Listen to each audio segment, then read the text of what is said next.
El tema Camino al Calvario.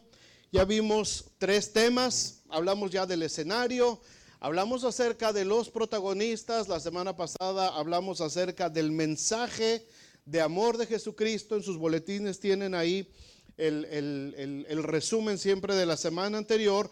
Y ahora vamos a hablar el tema número 4. Hoy es lo que normalmente se conoce en el mundo, en la tradición, se conoce como el Domingo de Ramos, Domingo de Palmas. ¿Sí habían escuchado eso?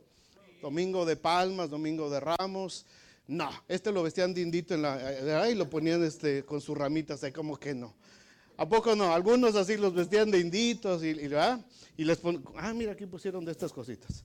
Y les ponían cositas de estas y tenían que ir por toda la procesión y todo el asunto ahí. ¿Por qué?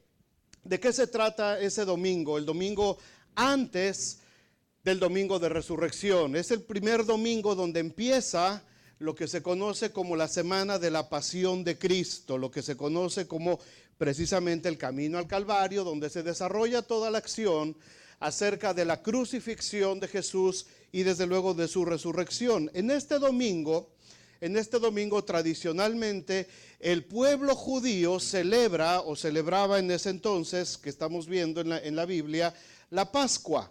El tiempo de la Pascua era una de las fiestas solemnes que el pueblo de Israel tenía que celebrar, porque era un mandato que traían de muchísimos años, de miles de años atrás, y ellos estaban acostumbrados a que era una semana de fiesta. Para ellos era una semana de relajo, de fiesta, que empezaba precisamente con ese domingo, donde toda la gente venía de diferentes lugares de alrededor y se congregaban ahí en Jerusalén para empezar a tener la fiesta de la Pascua, la fiesta de los panes sin levadura, la fiesta del cordero, se comía pan sin levadura, se comían hierbas amargas. Las hierbas amargas no eran tan amargas, ¿verdad? Me dice mi mamá que eran, acelgas, espinacas, berza, que es como una hierba y media rara. Bueno, berza, espinacas, acelgas y cositas de esas, ¿no? Romeritos, de esos pero no con mole, y no se lo pueden así con mole era así nada más las hierbitas medias hervidas o crudas ahí. Entonces, pero el corderito estaba más o menos, ¿no? Ese sí lo hacían a la barbacoa, o sea que ese estaba más decente la cosa. Y los pancitos sin levadura.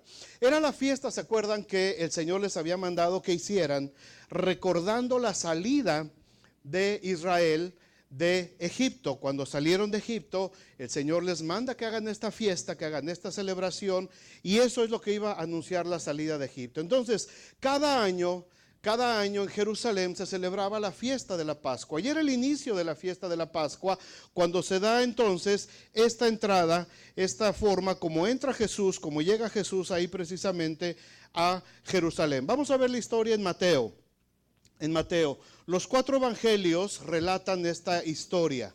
Los 4 evangelios dan detalles, unos de una manera, otros de otra, y vamos a ver durante este tiempo, este ratito, algunos de esos detalles. En Mateo 21, desde el versículo 1 al 11, se narra esta historia acerca de la entrada, lo que se llama como la entrada triunfal. Dice: cuando se acercaron a Jerusalén y vinieron a Betfagé, al monte de los olivos, Jesús envió 2 discípulos diciéndoles: id a la aldea que está enfrente de vosotros, y luego hallaréis una asna atada y un pollino con ella, desatadla y traédmelos.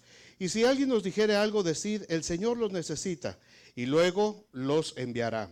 Todo esto aconteció para que se cumpliese lo dicho por el profeta cuando dijo: decid a la hija de Sión, he aquí tu rey viene a ti, manso y sentado sobre una asna, sobre un pollino, hijo de animal de carga. Y los discípulos fueron e hicieron como Jesús les mandó. Y trajeron el asna y el pollino y pusieron sobre ellos sus mantos, y él se sentó encima. Y la multitud, que era muy numerosa, tendía sus mantos en el camino, y otros cortaban ramas de los árboles y las tendían en el camino. Y la gente que iba delante y la que iba detrás aclamaba diciendo: Hosana al Hijo de David, bendito el que viene en el nombre del Señor, Hosana en las alturas. Cuando entró él en Jerusalén, toda la ciudad se conmovió, diciendo: ¿quién es este? Y la gente decía, este es Jesús, el profeta de Nazaret de Galilea. Esta es la historia de la entrada de Jesús. Jesús había entrado muchas veces a Jerusalén, pero esta vez era algo totalmente diferente, porque había ya un plan de Dios para esta entrada, para esta forma como Jesús se iba a anunciar al pueblo de Israel y a toda la gente que estaba alrededor ahí reunida para el asunto de la fiesta. Vamos a ver tres aspectos, vamos a ver tres detalles acerca de esta historia. Número uno, el primer detalle es la profecía. Vamos a ver la profecía. Zacarías capítulo 9, versículo 9 dice, alégrate mucho, hija de Sión, da voces de júbilo, hija de Jerusalén.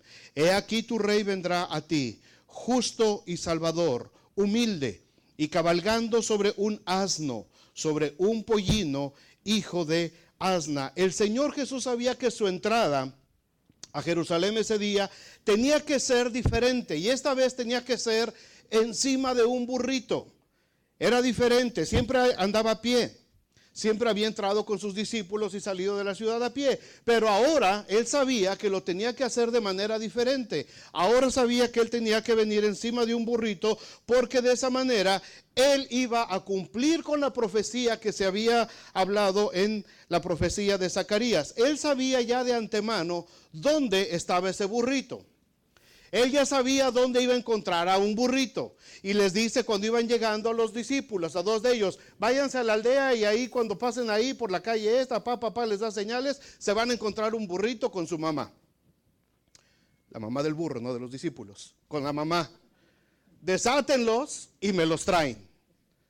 Y si alguien les dice, ¿qué onda con mi burro? Espérate, no, momento, el Señor lo necesita y después te lo trae otra vez. Y me los traen, por favor. Jesús ya sabía que había un burrito por ahí.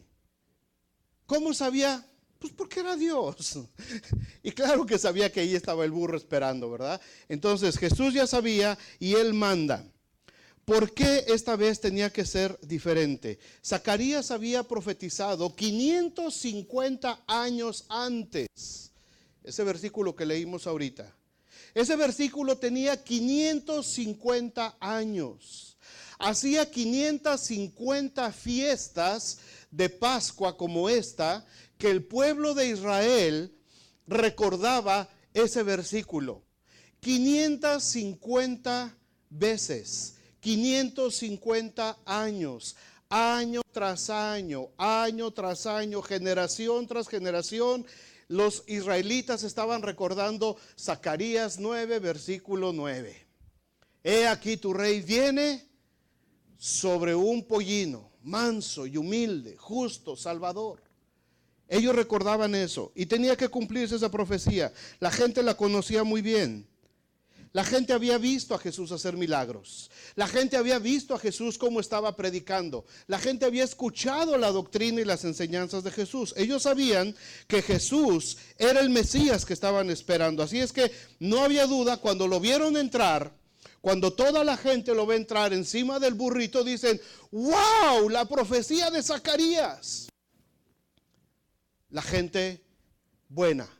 Los sacerdotes, los fariseos, los escribas, los saduceos dijeron, ¡ay, mamacita, las profecías de Zacarías! A unos les causó mucha alegría. Y otros sintieron que se les abría el suelo y se los tragaba. Dijeron, no es posible que este Jesús, al que hemos estado persiguiendo durante 3 años, sea el mismo de la profecía de Zacarías. La profecía se refiere, dice ahí, a la hija de Sión. Alégrate mucho, hija de Sión. ¿Por qué hija de Sión? ¿A qué se refiere la Biblia cuando habla de la hija de Sión? Está hablando acerca del remanente fiel de Israel, y cuando se refiere a la hija de Sión, está viendo mucho más adelante de Israel y está viendo a lo que sería la iglesia de Jesucristo, la iglesia cristiana. Nosotros somos parte de la hija de Sión, es decir, lo que Sión, lo que Israel, lo que la nación de Israel, la simiente preciosa de Dios, iba a dar a luz para que nosotros pudiéramos tener salvación y vida eterna. Nosotros somos parte de esa simiente, nosotros somos parte de esa bendita obra que Dios hizo y que se llama iglesia. Nosotros somos parte de ella. El pueblo tenía la idea, la imagen de que su rey iba a venir no en un burro. Ellos sabían y esperaban que su rey llegara como todos los grandes reyes, que llegara encima de un caballo blanco y poderoso, y que llegara con una gran espada y con una corona de oro, y que dijera: vamos a poner en orden a todos estos romanitos. Ellos esperaban un rey, una combinación ahí entre Moisés, Elías, Josué, David, Gedeón, Sansón. Ellos esperaban, dijeron: si ya esperamos tanto tiempo, el rey que va a venir a liberarnos va a ser un rey que va a tener una combinación de todos estos grandes líderes que hemos tenido. Y ellos tenían la imagen de ese rey. Y de pronto ven al rey que va llegando encima de un burrito. ¿Este es el rey? Sí, este es el rey. ¿Encima de un burro? Sí, encima de un burro. Este es el rey. ¿No trae espada? No trae espada. ¿No trae corona? No trae corona. ¿Y el ejército? Pues esos 12 que vienen junto a él. ¿Esos 12? ¿Esos son sus guerreros? ¿Ese es el ejército de este rey?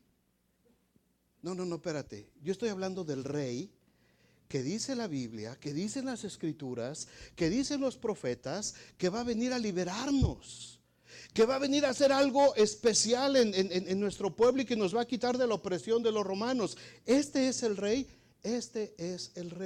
de acuerdo a la profecía de Zacarías. La gente no podía entender, hermanos. En ese momento la gente no entendió que la guerra que venía Jesús a librar era una guerra que no tenía nada que ver con las guerras que ellos conocían.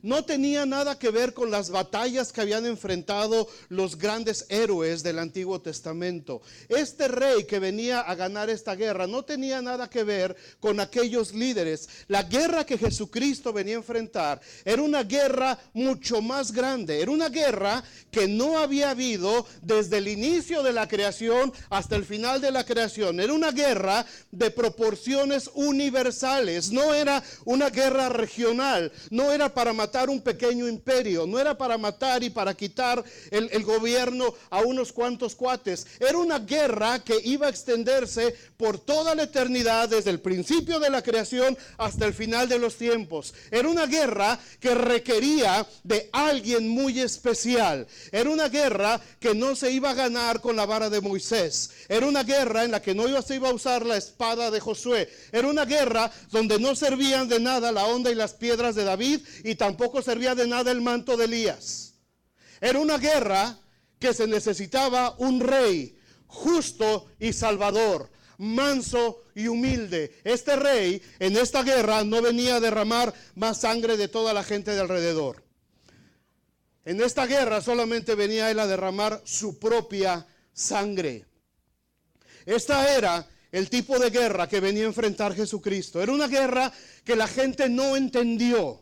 Era una guerra que la gente no sabía por qué se estaba dando. Era una guerra que la gente dijo: es que esto no es lo que queremos nosotros. Lo que queremos es que nos quiten de encima al César, y que nos quiten de encima a Herodes, y que nos quiten de encima a Poncio Pilato, y que venga alguien que nos ame.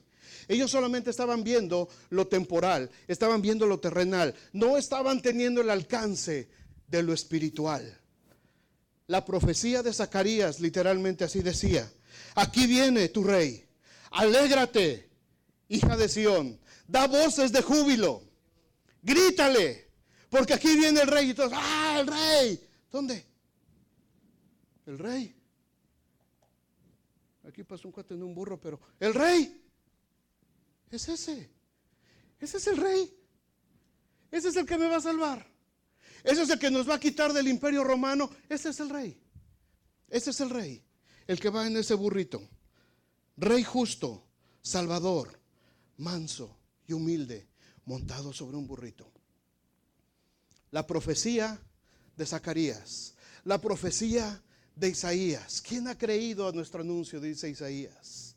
¿Y sobre quién se ha manifestado el brazo del Señor? Subirá cual renuevo delante de él. Le veremos, mas sin hermosura para que le deseemos. Desechado entre los hombres, varón de dolores, y como que escondimos de él el rostro. Fue menospreciado y no le estimamos. Y ciertamente llevó en nuestras enfermedades y sufrió nuestros dolores. Y nosotros le tuvimos por herido de Dios y abatido. Mas él molido fue por nuestras rebeliones, y el castigo de nuestra paz fue sobre él. Todos nosotros nos descarriamos como ovejas. Y léanle todo porque no se los voy a decir yo todo.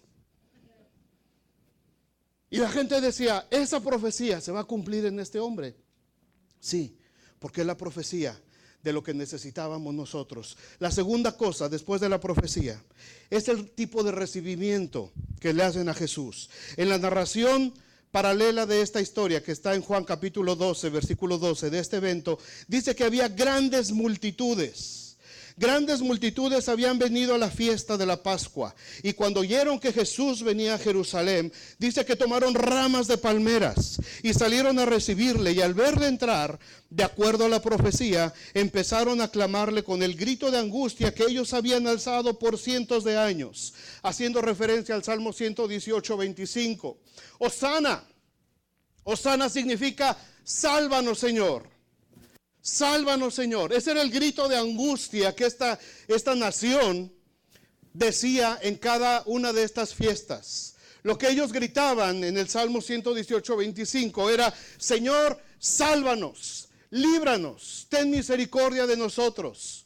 Ven con nosotros. Era lo que ellos sabían gritar. Entonces, cuando ellos ven que Jesús va llegando, cuando ven que Jesús se va apareciendo, cuando ven que Jesús viene caminando, empiezan a agarrar hojitas de estas y se las empiezan a tirar ahí enfrente del burrito. Y el burrito viene caminando, y el burrito pensaba que le hablaban a él y pensaba que le estaban aclamando a él. Y el burrito iba ahí como, híjole, qué chido soy el burro. Y le estaban tirando las ramitas. No sé ni de quién son esas ramas, tú las tires. Se las iban tirando porque las ramas de palmera en la cultura del oriente, donde están todos esos lugares desérticos, encontrar una palmera era una bendición. Donde había una palmera en medio de esos desiertos, significaba que había agua. Los profetas constantemente hacían referencia a las palmeras para hablar de paz, de tiempos de victoria para la nación de Israel. Cuando estos hombres y mujeres empiezan a tirar todas estas ramas de palmera, ellos estaban diciendo, por fin el tiempo de nuestra paz ha llegado. Por fin el tiempo de la victoria ha llegado. Eso significaba que le aventaban esas ramas de palmeras. Y empieza a caminar Jesús y dice que eran grandes multitudes. ¿Cómo qué te suena grandes multitudes? ¿Cómo cuántas gentes serán? Es un chorro, ¿eh? Unas 200. Un chorro. Grandes multitudes. Imagínate la escena. Jerusalén, toda polvorienta en medio de ese lugar tan desértico. Y Jesús viene entrando en el burrito. Y las grandes multitudes alrededor de él. Y la gente alrededor escuchaba y decía, ¿qué es lo que está pasando acá? Y la gente empezaba a gritar, Hosana, Hosana, bendito el que viene en el nombre del Señor, el Dios de Israel. Hosana, ya llegó el tiempo de nuestra libertad, ya llegó el tiempo de nuestra liberación. Ahora sí los romanitos van a ver de qué se trata. Ahora sí van a ver nomás que mi rey aquí empieza a levantar la mano y van a caerles todas las plagas peores que las de Egipto. La gente estaba pensando en la venganza. Y Jesús venía pensando en la redención de sus almas. ¿No somos a veces así nosotros? Estamos pensando en las cosas temporales, estamos pensando en lo que nos preocupa inmediatamente y no estamos pensando en las cosas eternas. No estamos pensando en las cosas que tienen más valor, las cosas que tienen que ver con la eternidad de Dios. Y empiezan ellos entonces a clamarle, sálvanos, Señor. Sálvanos. Y la gente que iba delante y la gente que iba detrás aclamaba diciendo, Hosana al Hijo de David, bendito el que viene en el nombre del Señor, Hosana en las alturas. Cuando el Espíritu Santo de Dios hace que toda esta gente pueda discernir que este que venía sobre el burrito era su libertador, la gente empieza a hacer el caminito con todas estas ramitas para que él empiece a caminar, señalando que era la victoria, que era la paz. Pero es aquí donde este recibimiento, hermanos, que la gente le hace a Jesús con sus ramitas por todo ese lugar, ese recibimiento solamente era una prueba. Era una prueba, y ese recibimiento tiende un puente que pasa más de 2000 años, más de 3000, no sabemos cuánto tiempo, y nosotros estamos abajito de ese puente, y ese puente nos agarra a nosotros y nos lleva también hasta una escena en la que tú y yo vamos a participar también. Esa misma escena del recibimiento de Jesús, cuando Jesús está llegando y la gente lo está clamando, de esa misma escena nosotros vamos a participar. Después de esto miré, dice Juan en Apocalipsis, y he aquí una gran multitud, la cual nadie podía contar, de todas naciones y tribus y pueblos y lenguas, que estaban delante del trono y en la presencia del Cordero, vestidos de ropas blancas y con palmas de estas, con palmas dice, en sus manos, y clamaban a gran voz diciendo: la salvación pertenece a nuestro Dios que está sentado en el trono y al Cordero. Ese es el recibimiento que nosotros le vamos a dar también al Señor. No solamente el pueblo de Israel ahí, solamente era una vista previa, era un preview de lo que va a suceder cuando estemos todos allá. Y dice Apocalipsis que vio una gran multitud. Y lo que me gusta es que dice Juan, la cual nadie podía contar. Una multitud que nadie podía contar. Dice, y en ese momento estaban con sus ramitas de palmeras, pero en ese momento ya era la consumación. En los 4 evangelios, en estos relatos, estamos viendo el recibimiento de Jesús, de esta entrada triunfal, que era para llevarle el camino al Calvario y coronarle con una corona de espinas sobre una cruz como un criminal. Pero en el segundo recibimiento, en el de Apocalipsis, donde estaremos nosotros ahí para coronarle con una corona como Dios lo quiso coronar, de honra, una corona de gloria, una corona, y nosotros vamos a ver a Jesús ya no en una cruz, lo vamos a ver ahora en el trono alto y sublime que lo pudo ver Isaías. Y ahora ya no lo vamos a ver derrotado, ahora lo vamos a ver como el Rey de Reyes y Señor de Señores. Alaba al Señor.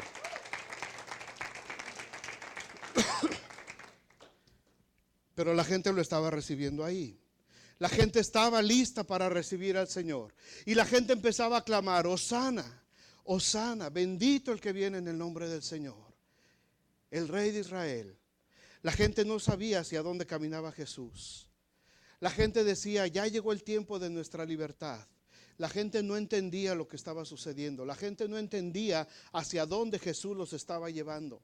La gente no entendía la dimensión de la guerra que se estaba preparando en ese momento. Era una guerra difícil, hermanos.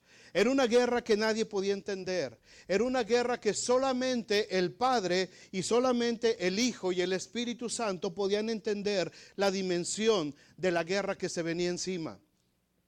Era una guerra entre el bien y el mal. Era la guerra de los siglos. Era la guerra entre Dios y Satanás. Era la guerra donde nosotros íbamos a ser libres. No solamente el pueblo de Israel en ese tiempo, no solamente el pueblo de Israel en esa temporada. Nosotros íbamos a ser libres miles de años después. Hay una profecía, hay un recibimiento muy especial, pero hay un tercer elemento aquí: el burrito. Todos los reyes montan en grandes caballos para los principales desfiles. Todos. Los reyes de este siglo, de este tiempo, montan en limusinas, ¿verdad? Algunas limusinas les echan diésel en lugar de gasolina. ¿Vieron lo que le pasó al presidente Obama esta semana en Israel? Hizo el oso, man. Ya se va y lo suben en su Cadillac, que es la bestia, le llaman a su limusina. Y al servicio secreto se le ocurre, en lugar de echarle gasolina, hermanos, se equivocan y le echan diésel. ¿Qué le pasa a un carro de gasolina cuando le echas diésel? A ver, los que son mecánicos. pues que truena, man, la pobre máquina. Pero todos los reyes de la tierra hacen ostentación en lo que viajan, ¿verdad? En nuestros tiempos, pues son las limusinas, ¿verdad? En el tiempo medieval, pues eran los carruajes, las carretas tiradas por muchos caballos y con todo el ejército alrededor. En los tiempos de Jesús, pues eran los caballos. Eran los caballos, por lo general un caballo de esos, de los más grandototes, imponentes, de esos caballotes. Era como los reyes solían entrar. Era como a ellos les gustaba entrar. Sin embargo, el rey, nuestro rey, dice que entra en un burrito. Él mandó traer un burro. Y dice ahí, hijo de un animal de carga, dice el relato. En otra ocasión ya hemos hablado de burritos. Es más, por ahí hasta hay fotos del burro. ¿Se acuerdan? Los burros no era un animal despreciado, no era como a veces en nuestra cultura, por ejemplo, hablar de un burro ya es algo así como feíto, ¿verdad? Como gacho.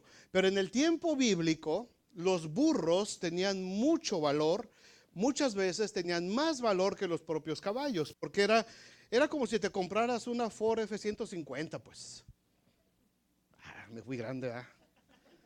Era como si te compraras una trocota de esas de carga, pues, para trabajar, para trabajo duro. Los burros eran para trabajo. Eran animales de carga y eran animalitos que valían mucho. Las propiedades, los grandes hombres en la Biblia, Job, Abraham y todos ellos, se habla de que tenían muchos burros. En la Biblia se habla acerca del burro como algo muy valioso. En nuestra cultura, hablar de un burro, decimos, ese burro, ¿verdad? Para decirle a alguien, pero no, burro en el tiempo bíblico era pues un halago, ¿no? Cuando decías, no, eres un burro, pues, gracias, mano, dime burro, ¿no? Burro, qué rico, burro. ¿Por qué? Porque significaba que eras trabajador, que eras centrón, que no te cuarteabas, que le entrabas a lo que fuera, ¿no? Ahora te dicen burro y dices, En ese tiempo no, el burro tenía mucho valor. Pero en el pasaje paralelo de Lucas, en Lucas 19:30, nos da un detalle adicional del burro. Dice Lucas 19:30 que este era un burro en el cual nadie había montado jamás. Este burrito, nadie lo había usado antes, nadie lo había montado antes. ¿Alguien ha estado de aquí alguna vez en un rodeo? Casi no, ¿verdad? Hey. ¿Qué es eso? ¿Cómo se monta o cómo se doma un burro en el que nadie se ha subido por primera vez? Pues yo me di a la tarea de buscar en el internet y me encontré unos videos. Hijo, mano. Yo me estaba muriendo de risa anoche que estaba viendo esos videos. La gente que se le ocurre montar un burro sin haberlo domado. Al burro primero que nada, te tienes que ganar la confianza del burro. Te tienes que hacer cuate el burro. Si no, no va a funcionar la cosa. Después de que ya eres cuate del burro, que ya le diste de comer un poquito, ya lo cepillaste, ya te acercaste a él, lo apapachaste. Entonces le pones no una silla de montar, sino uno como costalito, un costal arriba. Y el burro le hace como que, ¿qué trae? Ya, pero te deja, tranquilo burrito, ya. Le ponen el ese. Después, poco a poquito, sobre ese costalito le tienes que ir poniendo bolsitas de arena con peso. Le pones una y el burrito otra vez, tranquilo. Ahí está, ya. ¿Qué onda, burrito acá? Cuando está descuidado el burro, agarras otro costalito de arena y se lo pones acá. Y otra vez el burro. Y así te la llevas, hasta que después de varios costalitos de arena, lo invitas al burro a caminar. Cuando lo invitas a caminar por primera vez, el burro lo que hace es nomás y tira todo. Entonces dice, vamos a caminar, mano. Entonces lo detienes otra vez y le tienen que empezar otra vez, poco a poquito, una por una. O sea, el burrito se tiene que acostumbrar primero a sentir carga, a sentir el peso. Después de un proceso, de un tiempo que lleva horas y a veces días, de que estás acostumbrando a tu burrito al peso, entonces sí ya se atreven a enalbardar al burro, que así se llama el proceso de ponerle una como sillita con su cinchito, que no es igual que la silla del caballo. Esta es como de madera, un poco más rústica, ¿verdad? Y ya como que el burro ya dice, bueno, pues no se siente tan gacho, ¿no? Y ya después de un tiempo, de horas o de días, entonces ya te atreves a montar al burro. Si no lo haces así, el burro es bien peligroso. Es más peligroso que el caballo. El caballo te tira y se va. El burro te tira y te remata. Si no le caíste bien, te tira y te empieza a patear hasta que te deja medio inconsciente. Entonces, el burro es traicionero. Ahora, el detalle aquí, no les voy a hablar mucho del rodeo. El detalle aquí es que el burro que manda a traer Jesús, dice Lucas, que era un burro al que nunca nadie había montado. Era un burro que no estaba domado. Era un burro que apenas había que pasar el proceso de empezarle a enseñar a llevar a un humano. No habla la Biblia de que pasaron los discípulos ahí un tiempo de rodeo lazando al burro y luego tratando de hacer lo que aguantar el peso. Dice que en cuanto trajeron al burrito, Jesús se sentó sobre el burro y el burro empezó a caminar. ¿Qué pasó ahí? Se rompe una ley natural. ¿Por qué? Porque Jesucristo tiene el poder para poder romper todas las leyes naturales que Él quiera, porque Él es Dios. Entonces, cuando Jesús en su autoridad se sube sobre ese burrito, el burrito dice, no, con el jefe no me meto, vámonos. Y empieza a caminar. Y empieza a caminar el burrito. Fíjense, hay algo muy especial en esto. Hay algo muy especial. El libro de Job, capítulo 11, versículo 12, hace una referencia muy especial que nos puede servir para entender esto mejor. Job 11, versículo 12 dice, el hombre vano se hará entendido cuando un pollino de asno montés nazca hombre. Ahí les voy otra vez. El hombre vano se hará entendido cuando un pollino de asno montés nazca hombre. En otras palabras, es más fácil que un burro nazca como hombre que un hombre falso y vacío sin Cristo se vuelva entendido por sí mismo. ¿Qué quiere decir esto? A partir de esta declaración de Job y de cómo Jesús entró montado en el burrito, podemos entender ahora que Jesús tiene toda la autoridad para domar al más indomable de los hombres y de las mujeres también. Y si no lo creen, ¿quieren que les dé una muestra de todo lo que hay aquí? ¿O así nos quedamos? ¿Verdad que el Señor tiene poder para domar? El Señor tiene autoridad para transformar. El Señor tiene autoridad para que nosotros podamos entender a la primera. Algunos de nosotros, a lo mejor el Señor en cuanto se subió, como que reparamos un poquito, ¿verdad? Pero nomás con un fuetazo, mano, nos puso quietos el Señor. Algunos, cuando empezábamos a caminar y el Señor quería sentarse sobre nosotros, dijo, a este le voy a poner primero un tiempo, una carga, para que aprenda que yo soy el que va a llevar la carga por él.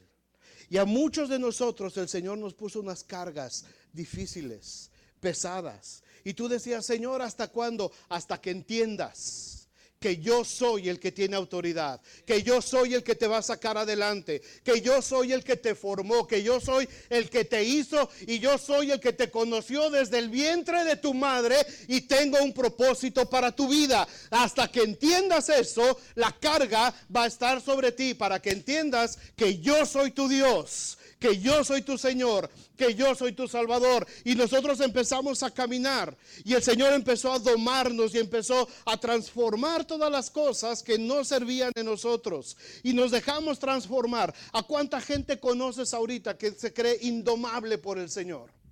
¿Cuánta gente conoces que es orgullosa y que le has compartido de Cristo y te dice, yo no necesito de Dios? Ay, papacito. De esos quiero. De esos quiere el Señor. Es más fácil que un burro nazca hombre, que un hombre entendido, que un hombre vano encuentre entendimiento. Es más fácil porque Dios quiere transformar, Dios quiere domarnos. Y nosotros éramos muchos indomables. Había gente indomable y había gente a la que se le hablaba y nomás y no querían. Y Dios te ama. Y tu esposo, tu esposa ya estaban cansados. Oye, ¿hasta cuándo va a entender? Este hombre, no. O esta mujer, ¿hasta cuándo va a entender? No te preocupes. Cuando Jesús dice que manda a llamar al burrito, los burritos indomables son la especialidad de Dios. Son la especialidad de Dios. Y me llama mucho la atención cómo les dice Jesús a los discípulos: vayan a la aldea y se van a encontrar un burrito. ¿Y qué dijo Jesús? Desatadle. Desatadle. ¿Por qué? Porque el burro estaba amarrado. Si no hubiera estado amarrado, ¿qué hubiera pasado? Se va. Hubiera agarrado monte. Pero dice Jesús, desatadle. Y sabes que cuando estaba yo pensando en esta palabra desatadle, se me vino a la mente otra ocasión en la que Jesús usa la misma palabra, desatadle. ¿Saben cuándo fue? Cuando Lázaro se muere. Allá en Juan capítulo 14, Juan 11, versículo 44. Lázaro se muere. Lázaro lo entierran. A Lázaro lo ponen con vendas, lo amarran completamente porque estaba ya muerto. Y dice que cuando Jesús llega a la casa de María y Marta y Lázaro, y ellas lo reciben llorando porque Lázaro ya se murió, dice que Jesús tuvo compasión de esta familia y fue hasta el sepulcro y le dijeron: Señor, ya hace varios días que se murió. Como que ya huele. Y Jesús dijo: quiten la piedra. Y después le pegó un grito a Lázaro: Lázaro, ven fuera. Y Lázaro salió. ¿Y qué dijo Jesús? Desatadle. Desatadle. Al burrito lo mandó desatar. A Lázaro lo manda desatar. ¿Qué relación tiene con la entrada triunfal de Jesús? El burro amarrado que lo manda desatar y un muerto todo amarrado también en vendas que lo manda desatar Jesús. Tiene mucho que ver. Tiene mucho que ver. ¿Para qué servía un burrito en el reino de Dios? ¿Y para qué servía un muerto en el reino de Dios? ¿Sabes para qué? Para lo mismo que servimos tú y yo en el reino de Dios. Para lo mismo que servimos tú y yo en el reino de Dios. Para eso servía un burrito y un muerto. ¿Por qué? Porque lo que ellos necesitaban era la gloria de Dios que los transformara en algo diferente.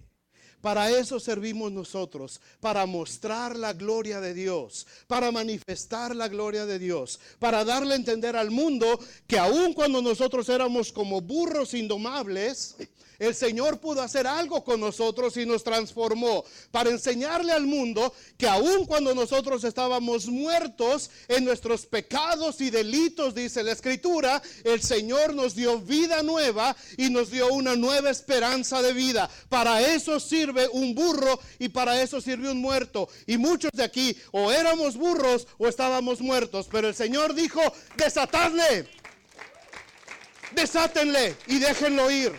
Y si alguien te pregunta, ¿para qué lo quieres? Dile: el Señor te necesita. El Señor lo necesita. ¿Qué sucedió cuando desataron a Lázaro? El siguiente versículo dice que mucha gente creyó.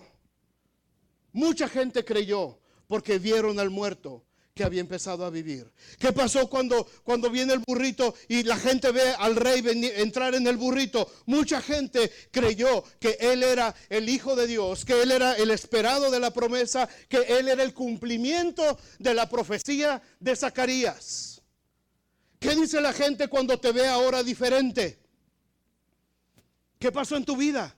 ¿Por qué eres diferente? ¿Por qué las cosas ahora ya son diferentes? ¿Por qué ya no tomas? ¿Por qué ya no haces esto? ¿Por qué ya no ofendes? ¿Por qué no maldices? ¿Por qué no golpeas a tu esposa? ¿Por qué ahora viven bien? ¿Por qué ahora tu familia es diferente? ¿Qué fue lo que sucedió? Y lo que tú vas a decir es que estaba muerto, pero ahora vivo. Y ahora vivo por la gracia de Dios, que me ha dado vida eterna y me ha dado salvación y ha hecho una nueva persona en mi vida. ¿Para qué sirve un burro y para qué sirve un muerto? Sin Cristo no sirven para nada. Sin Cristo no sirven para nada. El burro para cargar y el muerto para llorarle. Pero en Cristo tu vida tiene un valor diferente. ¿De qué valía nuestra vida sin Cristo? De nada. ¿Qué es nuestra vida sin Cristo? Nada. ¿Qué son nuestras buenas obras? Que nos portamos muy bien. Sin Cristo, Pablo dice que nuestras buenas obras y nuestras buenas conductas y todo lo bonito y lo mejor que queremos hacer como personas separados de Cristo, dice que todo eso es como trapos de inmundicia. ¿Sabes qué es un trapo de inmundicia? Papel higiénico.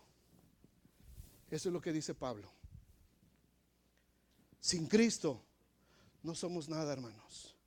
Sin Cristo tu vida y mi vida no vale nada. Sin Cristo solamente servimos o para cargar o para que nos lloren. No servimos para otra cosa. Pero bendito el día en que Jesucristo dijo: desatadle, desátale, desátale. Y viniste a un lugar y conociste el evangelio de Jesucristo. Y ese día Jesús dijo: desátenme a este hombre, desátenme a esa mujer, desátenme a ese joven, desátenme a ese niño. Y cuando fuimos libres, entonces pudimos dejar que la gloria de Dios viniera sobre nosotros. Ahora nuestra vida sirve. ¿Por qué? Porque el Señor te necesita. ¿Para qué te liberó el Señor? ¿Para qué te desató el Señor? Porque el Señor te necesita. ¿Y para qué te necesita? Porque hay muchos burros y muchos muertos que tenemos que desatar. Hay muchos. Y lo digo con todo respeto para los burros y para los muertos. ¿Cuántos conoces tú? Ahora no vayas a salir de aquí y decirle: oye, tú eres un burro, mano, y te vengo. No. Tranquilos. Eso es aquí nomás entre cuates. ¿A cuántos conoces? ¿Cuánta gente conoces que cada vez que le hablas de Cristo: sí, otro día voy, oye, ven, mira, te invito para que escuches. Sí, ya me habían dicho. ¿Y por qué no vienes? Es que me cayeron visitas. Ok, ¿verdad? Y les quieres poner el peso y se sacude. Y hay gente que lleva sacudiéndose toda la vida. Pero cómo lloran por las cargas que tienen arriba. Cómo lloran por la necesidad que tienen. Y en cuanto la cosa se les pone feas, se acuerdan que hay un discípulo de Jesús que lo quiso venir a desatar. Y entonces sí, vienen, ¿verdad? ¿Pueden orar en tu iglesia por mí? Claro que sí podemos orar por ti. ¿Y crees que el Señor me haga caso? Sí, te va a hacer caso. ¿Y crees que me acepten? Sí, te aceptamos. Pero ya vas a venir todo dado al catre, hermano. Ya vas a venir con cicatrices, ya vas a venir con heridas. Ya vas a venir con una familia rota, quebrada, hecha pedazos. ¿Para qué te esperas? 5, 10 años, 15 años. ¿Para qué? ¿Para qué? Hoy es el día de salvación, dice el Señor. Hoy es el día de salvación. Si escuchas hoy su voz, no endurezcas tu corazón. Si escuchas hoy la voz de este rey, dice: no endurezcas tu corazón. Y deja que el Señor se siente sobre ti. Y deja que la gloria de Dios repose sobre ti. Y deja que la presencia de Dios venga sobre tu vida y cambie y transforme y te dé una nueva naturaleza y te dé un propósito para tu vida. Hay mucha gente que está en este mundo y no sabe ni para qué carambas está en este mundo. Oh, es que yo me estoy haciendo una casota. Y esa casota va a venir un tornado y se la va a llevar, hermano. No te preocupes de la casota. No te preocupes de la trocota. No te preocupes de esto, del otro. Preocúpate de tu vida espiritual. Y todas las demás cosas vendrán por añadidura. Todas las cosas Dios las va a proveer. El Señor te necesita. Él quiere usarte para su gloria. Él quiere usarte para desatar a mucha gente que vive atada al pecado. Hay mucha gente amarrada por Satanás, hermanos. La que ustedes no se imaginan. ¿Y sabes qué? Cuando yo leo ese versículo de Apocalipsis que dice que era la multitud tan grande que nadie podía contar, yo quiero pensar que hay mucha de la gente en estas regiones de por aquí que tiene que ser parte de esa multitud que no se puede contar, y es nuestra obligación desatarlos para que puedan llegar a ese glorioso encuentro y puedan agarrar una de estas y decir: bendito el que viene en el nombre del Señor, el Rey de Israel. Necesitamos a mucha gente, porque dice la profecía de Apocalipsis que la multitud era tan grande que nadie la podía contar. Nosotros ya estamos adentro de esa multitud, pero falta mucha gente. Falta mucha gente. Naciones enteras faltan. Pueblos enteros faltan. Cuando tú estás por allá afuera y te das cuenta de cuánta gente de la nuestra, no más de la nuestra, nuestra pura raza, cuánta gente hay allá afuera amarrada, cuánta gente vemos que está atada. ¿Sabes qué? El Señor te necesita. El Señor te necesita. El Señor te necesita. Y yo quiero estar ahí con el Señor. Yo quiero estar en ese lugar cuando lleguemos a la presencia de Dios, y cuando sea el momento de que el Rey de Reyes entre, ya no coronado con una corona de espinas, ya no con un manto de burla, sino con un manto real y con una majestad increíble como lo describe la Biblia. Yo quiero que estemos ahí con muchísima gente y que le digamos: Señor, acá están tus burritos de South Bend. Acá están todos los muertos que estaban en South Bend, Señor. Aquí están vivos para tu gloria y para tu honra. Vamos a alabar al Señor. Pónganse de pie. Vamos a darle gracias al Señor. Vamos a darle gracias al Señor. Dice Apocalipsis: la salvación pertenece. La salvación pertenece a nuestro Dios que está sentado en el trono. La salvación pertenece a nuestro Dios que está sentado en el trono y al Cordero. Cierra tus ojos. Cierra tus ojos, por favor, para no distraernos con nada. Cierra tus ojos.